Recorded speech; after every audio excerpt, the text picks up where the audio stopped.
Nous allons aussi prier pour le prophète Eli Pada.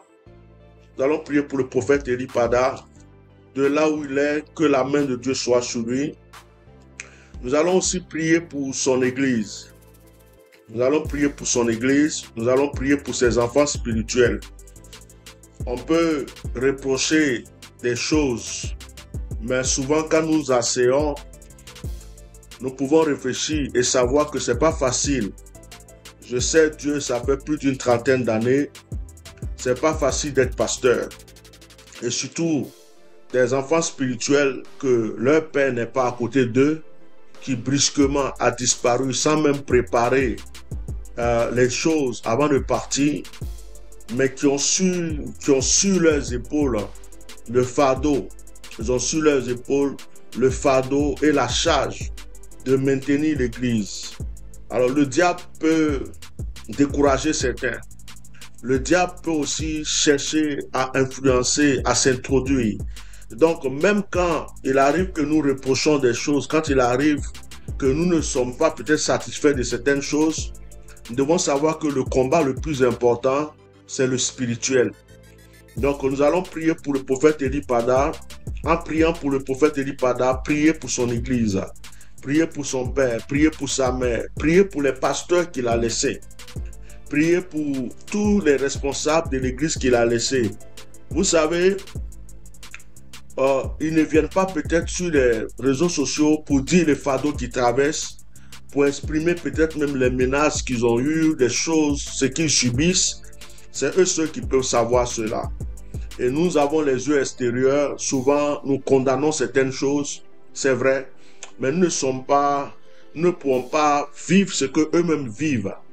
Donc, élevons notre voix. Si nous aimons Eli Pada, c'est que nous aimons son église, c'est que nous aimons ses enfants spirituels. Donc, c'est une famille. Alors, prions pour lui parce qu'il n'est pas là. Je suis sûr que ses enfants maintiennent l'église pour qu'au retour de leur papa, ils puissent trouver ce qu'il a implanté, ce qu'il a fait, ils puissent le trouver intact. Ça peut arriver qu'il y ait des erreurs, ça peut arriver qu'il y ait des malentendus. Mais nous ne luttons pas contre la chair, nous ne luttons pas contre le sang, nous luttons contre des esprits. Alors soutenons-les dans la prière. Et je vais même lancer un appel aussi à tous ceux à qui Dieu peut mettre à cœur de soutenir cette église parce qu'ils sont quand même dans une salle. Et dans cette salle, ils payent, on va dire, le loyer, l'électricité. Donc, nous ne pouvons pas être là tout le temps en train de les juger. Nous ne pouvons pas être là en train de dire ceci n'est pas bien, ceci n'est pas ceci, sans penser à eux. Sans penser à eux. Donc, si Dieu vous met à cœur de les envoyer une offrande pour soutenir, pour les factures, pour les soutenir, pour le loyer de l'église, ou même certaines choses, faites-le. Vous ne le faites pas pour un homme, vous le ferez pour Eli Pada que vous avez aimé. Vous le ferez pour l'œuvre de Dieu. Et le Seigneur vous récompensera là-dessus. Donc faites-le. Faites-le. Dieu vous met à cœur un Orange Money, un Western Union et tout. Soyez sûr que c'est l'église d'Eli Pada qui le perçoit. Il ne faudrait pas que ce soit des brouteurs, il ne faudrait pas que ce soit d'autres personnes. Donc vraiment, priez pour cette église. Si vous aimez Eli Pada, vous ne pouvez pas être contre son église. Si vous aimez Eli Pada, vous ne pouvez pas avoir des problèmes avec son église. Parce qu'il n'est pas là, c'est à vous de prier. Même s'il y a des choses que vous n'aimez pas, il faut les supporter. Il y a beaucoup de choses que moi je supporte. Je supporte pourquoi? Parce que le combat que je le mène pour l'homme, pour Eli Pada. Et à son absence, il peut y avoir des erreurs. Le jour que lui sera là, même de mon côté, s'il y a quelque chose qui ne va pas, il va me dire, oh frère, vraiment, ce côté-là, ceci. Et même à ses enfants, il pourra leur dire, pourquoi vous avez fait ça? Pourquoi vous n'avez pas fait ceci? Parce que jusqu'à présent, nous ne sommes pas les pères de ces enfants. Leur père s'appelle Eli Pada et c'est pour lui qu'on lutte. Donc prions pour cette église, prions pour le prophète Eli Pada lui-même, que le Seigneur dépêche vraiment son retour, qu'on puisse passer à autre chose. Je voudrais, Père, au nom de Jésus, élever ma voix ce soir et prier pour ce peuple, la cité de Dieu. Le fardeau qu'il porte est un fardeau lourd. Si c'était certains enfants, certaines églises déjà, ils auraient même déserté ce lieu. Mais Seigneur, je loue leur bravoure, je loue leur courage de pouvoir maintenir la flamme à l'absence de leur père. Je sais que ce n'est pas facile pour eux. Ils peuvent faire des erreurs. Ils peuvent ne pas comprendre certaines choses. Mais Seigneur, pour l'amour que tu as pour ton serviteur, veille sur cette église. Veille sur chaque pasteur établi, chaque personne établie. Accorde-lui encore plus de discernement. Et Seigneur, je prie que ton esprit se déploie encore plus dans cette église et maintiens la flamme. Financièrement, soutiens-les. Soutiens-les, Seigneur, pour qu'ils puissent, Seigneur, résister jusqu'au retour de leur Père. Nous prions pour Eli Pada de là où il est. Seigneur, arrange les choses, facilite les choses, afin qu'il apparaisse pour que nous passions à autre chose. Au nom de Jésus. Amen. Bien-aimés, que le Seigneur vous bénisse. La Bible dit ce que vous aimeriez qu'on fasse pour vous, faites-le pour les autres. Je ne suis pas meilleur que qui que ce soit, j'ai beaucoup de défauts. Et tout ce que je fais, je le fais naturellement. Et en faisant les choses naturellement, on peut aussi faire même des erreurs.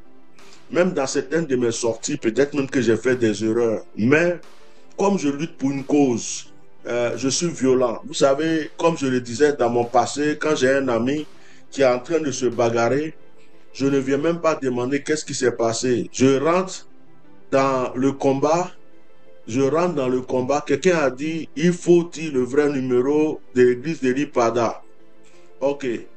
Quand je rentrerai en contact, quand la secrétaire ou quelqu'un ou le pasteur de l'église d'Eli Pada me donnera un numéro auquel vous pouvez soutenir, moi-même je vais vous donner ce numéro. Pour le moment, si vous ne connaissez pas leur numéro, il y a beaucoup de brouteurs et de menteurs. Donc, n'envoyez pas l'argent n'importe comment, n'importe qui. Voilà. Donc, quand j'aurai un numéro venant d'eux, je vais vous donner ça. Voilà. Parce que quelqu'un a demandé quel est le numéro sur lequel il peut soutenir.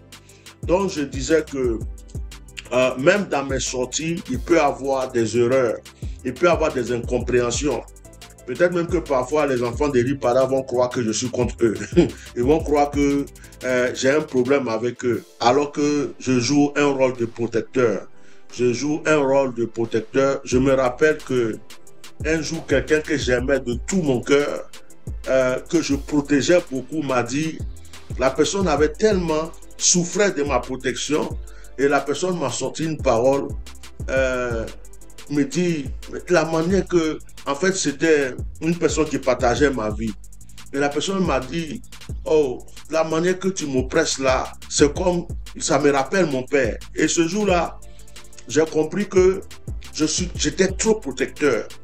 Et on peut être protecteur de foi et puis ne pas laisser de liberté. Quand il y a un enfant, tu es trop protecteur, ta fille sort, tu veux savoir qu'est-ce qu'elle a porté, où elle va, qu'est-ce qu'elle fait. Tu as un fils, tu es protecteur, tu veux savoir quelle est les sorties, où les rentrées. Et souvent, la personne que tu protèges peut mal comprendre, peut même croire que tu l'aimes pas, que tu veux pas lui donner la liberté. Mais deux fois, c'est parce que tu as peur. Je me rappelle, je me promenais au bord de la mer avec mes enfants. Et il y a une grande clôture où les enfants peuvent jouer. Mais moi, quand ma fille montait sur la clôture, je courais pour attraper sa main alors qu'il y a plein d'enfants qui jouaient. Il n'y avait pas de danger. Mais dans ma tête, je m'imaginais, et si elle fait un faux pas et qu'elle tombe, hein, elle fait un faux pas et qu'elle tombe. Donc, vous voyez, quand on est protecteur de foi, on peut avoir un caractère un peu bizarre, mais la personne qu'on protège peut ne pas comprendre. Donc le diable est tellement malin, il peut faire croire même à l'église d'Eli Pada que je suis leur ennemi, que je les aime pas, que je veux diviser l'église, que je veux les chasser, que je veux... Or, dans ma tête, c'est comment protéger ces personnes-là, que le diable ne puisse pas rentrer là pour faire quoi que ce soit. Amen. Que le Seigneur vous bénisse. Que le Seigneur vous bénisse. Voilà. Ce soir, je veux parler des démons. Et à chaque fois que je veux parler des démons, je sens des manifestations. À chaque fois que je veux dévoiler les œuvres du diable, je sens des manifestations. La dernière fois, quand j'étais en train de parler des œuvres du diable, il y a même eu coupure d'électricité. Il y a même eu coupure d'électricité. Vous voyez, la dernière fois, Satan n'aime pas qu'on le dévoile. Alors, on va maintenant passer à la parole. Je lance encore un dernier message à l'église de l'Ipada parce que je ressens des choses, j'ai entendu aussi des choses, j'ai vu des choses et je suis quelqu'un, j'aime rentrer en moi pour reconnaître des choses. Je me mets à la place des autres. Je prends un exemple très simple. Je me mets un peu à la place du pasteur Simplice par exemple. Ça fait plus de 30 ans que je sais Dieu. Être pasteur, c'est pas facile.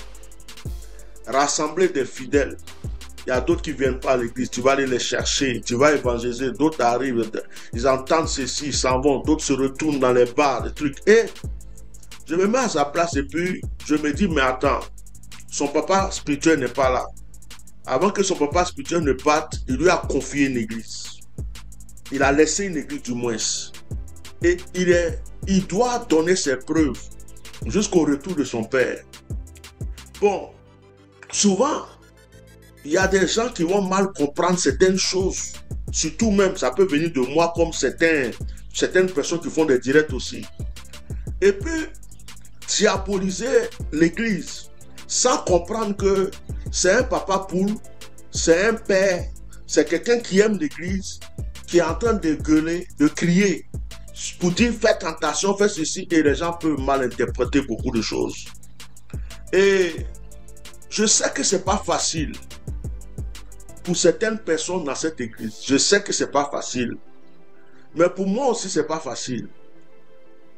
Pour moi, c'est vraiment pas facile.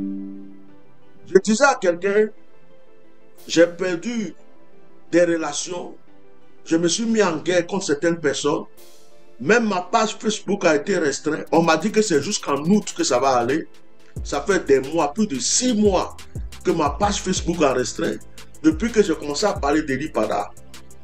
Et il y a tellement de choses que je ne peux pas les décrire. Et quand souvent, il y a certains petits trucs qui se passent, surtout du côté de ceux qui sont proches de lui, je deviens un peu très dur. Mais c'est le cœur d'un papa poule. C'est le cœur d'un papa poule. Et je prie encore ce soir pour cette église. Je refuse que Satan mette des pensées négatives dans leur cœur. Je refuse que le diable leur fait croire que je suis un ennemi